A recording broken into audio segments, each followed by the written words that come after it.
Weewaawo neyanziza munywanyi webale nnyo webalege Mutayi Franka okunkomyawo kundasanya omulimiriza nga bwe kiri nti agwa ku kkobe. Nange kandokeze kuno byendaba n'emiwanzi bagamba nti mwana omu ajjula bijugo ate era bajjajjaffe baalugera baalutuusa ne bagamba nti baana bansirwe tebagwa migenekero. Bwe ntyo nno nyeeza ntya okugandaala ng'enkwenzige. Mujjukire bulungi nti ow'emirimu gye teyeetereka omubazi w'enseke akeerera ku biwondowondo. Bwe ntyo nno sisobola kudda mugaligwa n'ensiga oba okuwoomereza enkulo nti zitwala emmere. Kabe kasinge banywanyi okugamba nti ate nyumiririze nga nyumiririze tiko nti eno ndeko ya mukungu. Okwo nno kubeera kudaalimbira mu bigambo n'okwesumagira mu byo okufaananako omusaga ogwa Nakobyo. Sanyuse maaso ebisige bisamba ndege kubanga mmwe ndaba ku mmwe agange ku mmwe kwe galaba ag'omugumba galaba kubba. N'olwekyo ngenda kubiyita mu ngeri ya kayita pirya ng'obusago baganya akayaayu oba olukootezo nga bali abakoze timpa oba ebbuga. Tulabe sibiyiteko kalambiko ng'ekibbo ekiyita ku mugenyi. Nze musisi Bosa Geoffrey Munabusiro nkonge ya muvule nantagwira kyeya kimu kiwoowolo munyogwavu atalina mazzi talya ndi sava kubanga ndi mwana w'abambejja omukenkufu mu lulimi luno Oluganda era Ssaabasonyiwa Luka luwoomya okwetoloola Sengendo na bulamu. Temulowooza nkyali awo akatukutweka eripye dda ku muti kambuutu kali kiki kye mubuuza? Toddeeyo naawe newankubadde agalamidde tabula gwatta emanvu ettembaala todda mu kugalamiriza ng'eryato liri munnange oba ery'emmanvu nga literedde mu kisisiro. Mbeyanjulidde ndi ne muganda wange Franka kwali ku kamera eno ye Olulasanga online TV gy'owulira olulimi Oluganda ebunyisa ng'era bulijjo tetuvanga ku bbala lyaffe tunywerera ku bigambo byaffe tusomesa abantu lulimi Luganda n'obuwangwa bwabwe nono n'obulombolombo obwa Buganda. Tetujja kubanga ziri TV endala ze mulaba ezibalimba ezibatimba bbula ezibawuddisa ezigezaako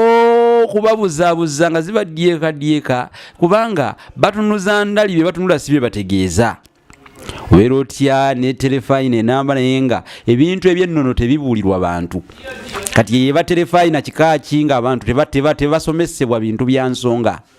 Wama tegeeza munno nti tulina Olulasange twafuna kula lwajja kutusomesa bintu eby'engeri ezitali zimu ate omusomesa Munabusiro bw'agwaŋŋanako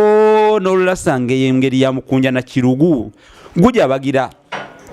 atanaba kusubscribing omukutu baguyita Olulasange ye oba teekamu Sengule 2022 oba teekamu Munabusiro omukutu ogenda kugulaba ogwa YouTube ogukuweereza bino. Gendayo kona ku kade ebintu byonna byonna ebitekebwayo ojja kuba obiraba bulungi. N'Olulasange ye ku Facebook kwetuli byonna ojja kubanga obyota buliro tojja kweteganya nga lumonda akona oberemu abo abakulimba abakuwuddisa naye nga mu butuufu bali mu kukuusakuusa nga naakwoca nti siiga wevvu. Ate okumanya ebisingawo osobola okutukubira ku ssimu 0785999343 n'obuuza omukenkufu Munabusiro. Naye mbategeeza nti ebitabo bye nawandiika byo bikyaliwo biri ku katale muguleeko. Olulasange emitwalo 10 Bassekabaka b'ensi muwawa mitwalo 3 olulimi Oluganda n'ebigunjiddwa ku mulembe Mutebi mitwalo 3 waliwo effumbekero ly'ebisoko bya Sengule 2022 nakyo kiba kya mitwalo wagindaba 3 gyokka. Awo nno we tusimbye awo amakanda nga ganakati kati gwe naawe sagalo obeeko ngeri gyoyandayanda n'okupampusa oti amaaso tereera buddeewe obwetogero mu luya owuliriza olulimi Oluganda luwooma mu bugaga bwalwo mu bwekusifu bwonna enkizo gye lulina ku nnimi endala kwata lulimi Luganda nyumirwa. Kakati nno Bannaffe ba M Franca Media basangibwa wano Kawempe kibuga Kawempe kakati gwe wonna woli tukutuukako oba oyagala kukolera video ennungi ey'omukolo gw'okwanjula mbaga na oyagala live streaming oyagala kukubira bulango M Franca Media era yita ku 078 599 343 ebintu bikutambulire bulungi tojja kwejjusa M Franca Media weeri nnyo videography bakita videography and photography kino nkitadde mu buwaabi olw'okuba nti kigambo kya lulimi luzungu naye ndowooza mukitegedde bulungi ebifaananyi n'obutambi buno obulabwako obwa video kola ebintu ebirungi ng'okolagana n'abantu abalungi abakola ebintu ebirungi abakukolera ebintu ebirungi olwo nno naawe olyokobere bulungi olabike bulungi ate abantu bakutunulire bulungi banange alulasangeyo lwesumusiza okufaananako omumbya kide masiira banange kakati esimu nzikuwadde kwoyita pozi ne bawalusimbi impact fire service kamba bagambe bali awo mabega waka mwesi shopping mall ku luguudo ludegayaza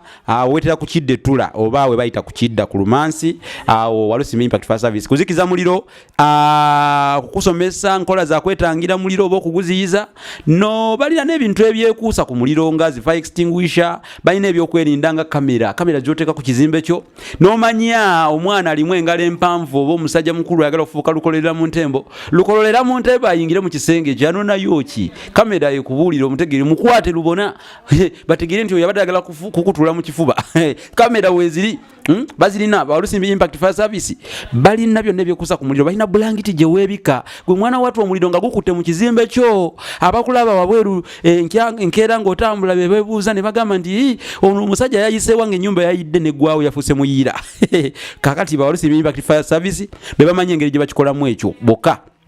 balina bulangiti eyo balina nakuuma akawunyiriza ne kamanya nti omuliro gunakwata nekenasula nekakulabula nekakuba obudde nekakugamba nti kati taasaako byosobola okutaasa obudde buwedde bugayegaye buze ku bunaabwo kakati munnange abo nabo mbakuzigiridde naye nga olulasange online tv tubako owola mujje mulange bizinesi zammwe nga bano bannaffe betulanga abantu balina okulanga ennyo nebaza muganda wange Banadda Isaac yantukidde nanga nti musomesa twagala kuba business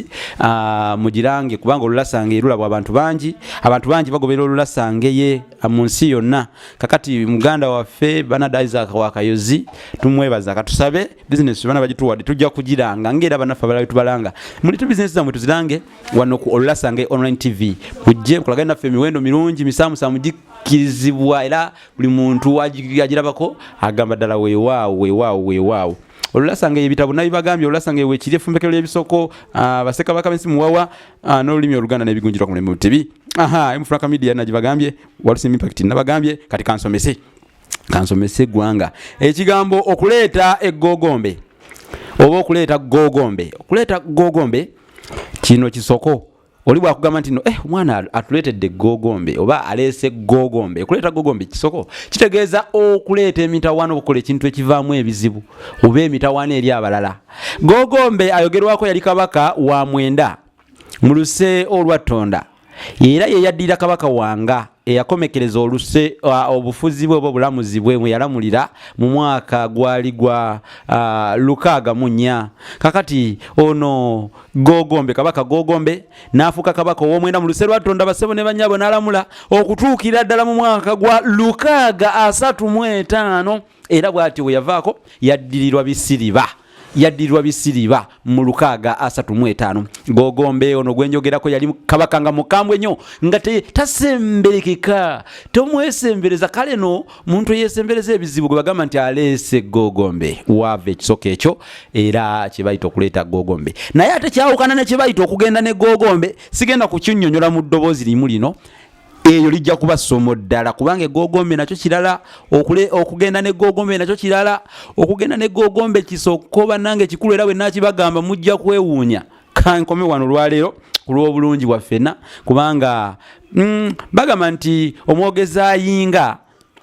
yalaga emmesa olusuubo ate enjogezi etuuka nnyinimu ku muze kale nno bulijjo bw'olaba nga nyinimu ayimba ezengero tosika kikunta ng'okiza ku mutwe ndifiira wabuguma ennyenje ejjira ku kibanyi kale mbateera wano omuti gutamakoola baagaliza ekiseera ekirungi naye bw'oba olina byagala okumanya ku 0781 ngambye 0781 okwombeerako mubeere bulungi mweraba.